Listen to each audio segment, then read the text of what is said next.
Before global brands, before carbon frames, before cycling had really any rules, there was a small workshop on a street in Milan. Inside, a young mechanic wasn't just fixing bicycles, he was quietly shaping what they would become. And somehow, that small shop would outlast empires. This is Bianchi.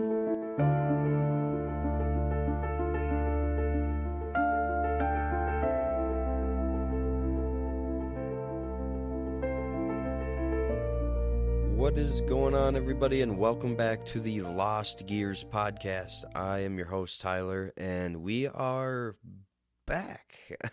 We are back after a long hiatus. March 28th, I think, or 26th or something. I just looked and I've already forgotten. But it has been too long since we have released an episode here. Man, I just got very, very busy with work. I had to step away from the other podcasts I'm involved in as well and just had to focus solely on what I had going on at the time. But now things are cooling down a little bit. I'm finally getting a chance to breathe a little bit. I think I worked 150 hours in like 14 days or something. To some of you, you're like, oh, that's child's play. That's cool. I don't want it to be child's play for me. So, but I'm back at it here, and hopefully we can start releasing some episodes back on a more normal schedule. Every 2 weeks or so. We'll see. But yeah, really excited to be back here with you guys today. I will warn you, I don't think I did as good of a job here on this episode, which really deserves it, just because it's so historic. But I just really wanted to get an episode out there for you guys, so I will be hopefully diving in more and more on the episodes coming. But if you're still here with me, obviously you've liked it to this point, hopefully. So we'll see what we got here today. But last time that we had talked, we were talking about Columbia Bicycles, the company that helped build the bicycle industry in America. Today, we're going to be shifting gears a little bit, or rather hopping on a ship and crossing the freaking ocean. Because Bianchi isn't just about industry, it's about identity. And you already know what I'm talking about, that color, but we'll touch on it a little bit. This is one of the oldest bicycle companies in the world. Still is. And somehow, it is still here. Still racing, still building, still iconic. So without further ado, let's get into it. In 1865, in Milan, Italy, a gentleman by the name of Edoardo Bianchi was born. However, already by the young age of 7, he was living in an orphanage. And by age 8, he was working in an iron foundry.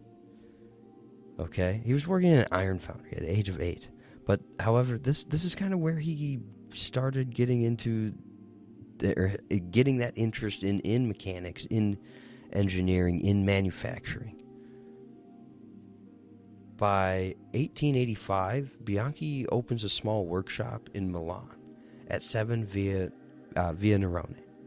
And at this point in history, bicycles are still kind of unsettled. Designs are changing. Standards don't really exist yet. And everyone is still trying to figure out what really works. And that's the opportunity. Because when nothing is standardized, innovation belongs to the people willing to experiment. Bianchi was repairing any bicycles that were around. I mean, maybe there were some penny farthings, but those would have been extremely dangerous in Italy. There were, the velocipedes, or those adult striders that we've talked about in past episodes. But he also started kind of trying to modify any bicycles he could, trying to make trikes. I don't know if you've seen pictures of some of these weird, not penny farthing trikes, but they were goofy. People were trying to do all sorts of different things. But he's learning through failure, though, during this time. This is hands-on, trial and error engineering. But that's why this is important. Bianchi wasn't just chasing mass production at first. but he was chasing a better bicycle, and that mindset becomes part of the brand's DNA. Things begin to change in 1888 when Bianchi really starts to figure out this whole bicycle thing. He makes the wheels two of the same size. It's the safety bicycle. We talked about the safety bicycle a couple episodes ago, but it's essentially the safety bicycle. He brings in Dunlop's tubes and tires, who we just learned about, I believe, in the last episode with the Columbia bicycles. Brings Dunlop's tubes and tires, and, also around that same time, Pirelli comes into the picture as well. So now you're starting to see Dunlop and Pirelli's tires and tubes on the Bianchi bicycles. And by 1890, Pirelli really starts to form that deep relationship with Bianchi. This will lead to multiple windows of partnerships over the next few decades with Bianchi, including the majority of the Fausto copy years. And don't get me wrong, we'll talk about Fausto in a minute, but here's kind of where things start to feel a little bit familiar, because now you're starting to see frame builders and component manufacturers working together to create better bicycles. This is the beginning of the ecosystem that we still have today, and Bianchi is right in the middle of it.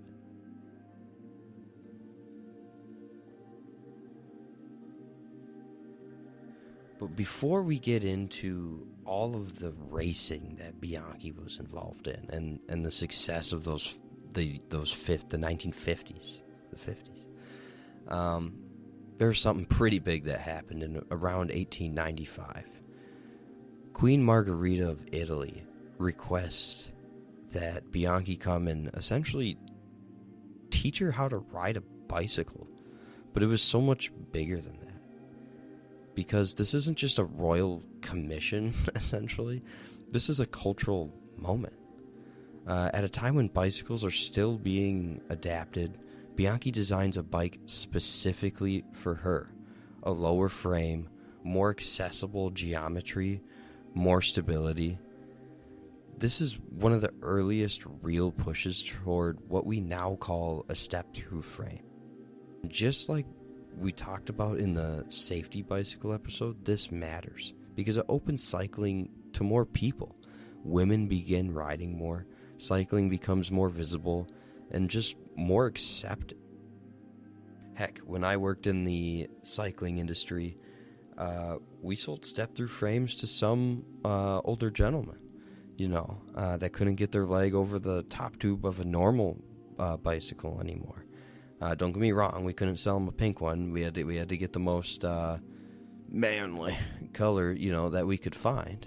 But even today, you're seeing elderly folks being able to get on these bicycles as well, because of that step-through design. But this was huge for women back in this time. But suddenly, Bianchi really isn't just a builder anymore. He's becoming a name. With the name comes something even more interesting. The identity. The Bianchi crest, the color Celeste. That unmistakable blue-green. And here's where it gets kind of fun. No one actually agrees on where Celeste really came from. I went through a bunch of different sources here, and there's all sorts of different theories as to where this color came from. The sky over Milan, the eyes of Queen Margherita, or a symbolic royal color.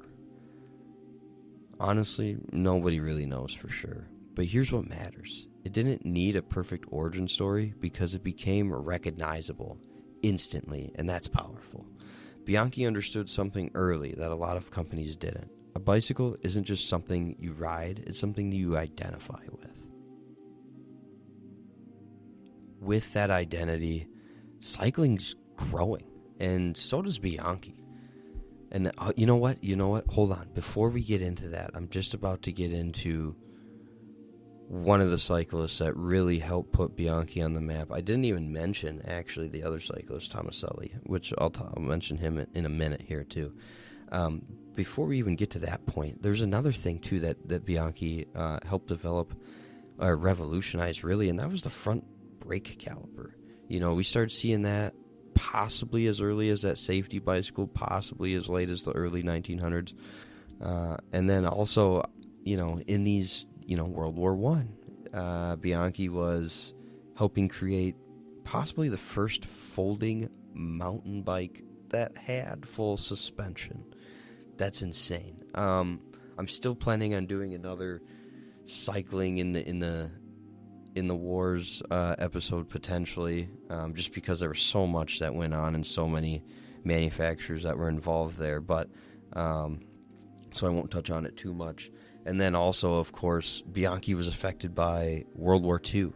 In 1943, all their factories were pretty much leveled by Allied forces. But and then to make matters worse, right after World War II, Edoardo Bianchi dies at 81 in 1946.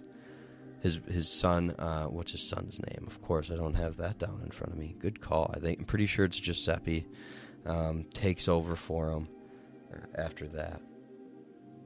Also, before we head into the racing, of course, just like any other bicycle company out there, Bianchi starts branching out around 1902 or so. This is after the Queen deal. Motorcycles or motorbikes, whatever you prefer, automobiles, which at this point just kind of feels like a rite of passage so far in these early days. You build bikes, you get good at manufacturing, and suddenly you're like, yeah, let's try cars. Some of it works, some of it doesn't. Innovation was moving very fast at this time. However, it kind of did work for Bianchi for a while. They ended up producing motor vehicles all the way until the 1960s. But maybe some of their highest numbers here, 1914, they produced 45,000, as I say, units, but it's bikes, right? 45,000 bicycles. They produced 1,500 motorcycles. They produced 1,000 cars. So they were really manufacturing as fast as they possibly could at a time where things were going crazy. And then, of course, like I said, those are numbers from 1914. And then again, we all know what happened in 1943. So that slowed manufacturing down for a while. But okay, let's head to the 1950s here. Or actually head to racing in general for Bianchi. In 1899, Tomaselli was actually the first win for Bianchi. So that really helped put them on the map. But really, it came to Fausto Capi. I'm gonna mess this up. Il Campione That's right, that's what it is. Il Campionissimo.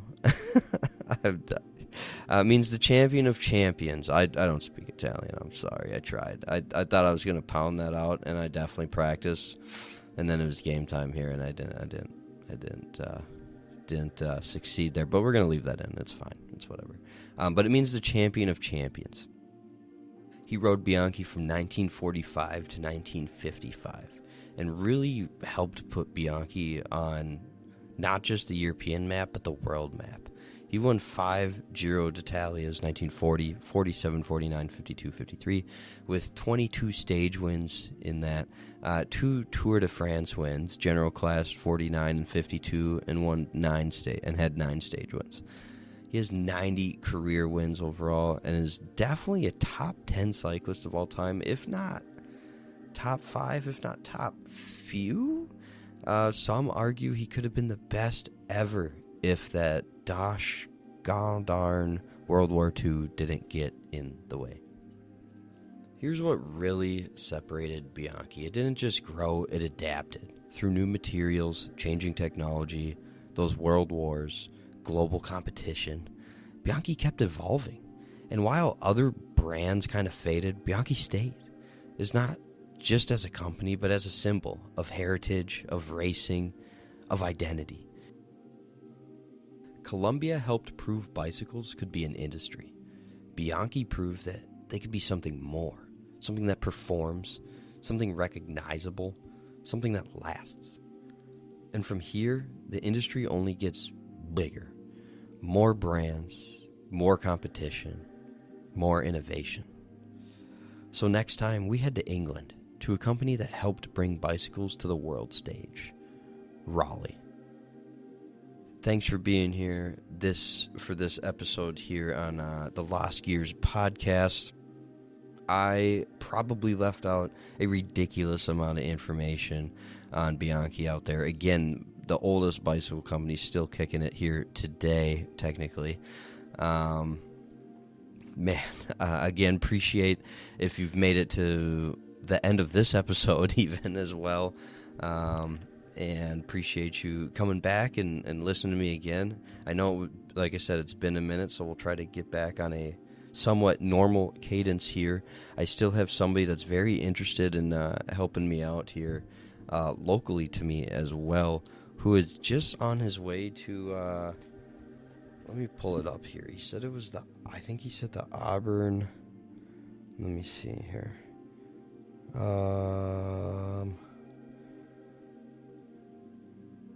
Yes. Classic Bicycles Auburn. There's some event in Indiana where he's actually speaking, I think. He's a guest speaker. I've not met this guy yet, but I'm not going to share his name yet, but I'm really excited to hopefully meet him soon, and told him I would like to meet up with him when he is back and see if we can get a lowdown on what the event was that he just went to, as well as he's already shared with me multiple shop stories via email, but I'm going to find another mic situation because I'd like him to be able to put his voice behind it before I would share those stories. But and I know there's plenty of you out there as well. A lot of you are my friends that have some shop stories as well that you would like to share, and that's awesome. So can't wait for that. But anyway, really hoping to evolve this show here and continue to bring you at least something to listen to on your drive into work or on your ride into work, if you will, if you're lucky enough. But yeah, that's it for this episode. I'm Tyler. Thanks for listening, and we will see you in our next one. That's dumb. What a horrible sign off. We'll see you next time. Unbelievable.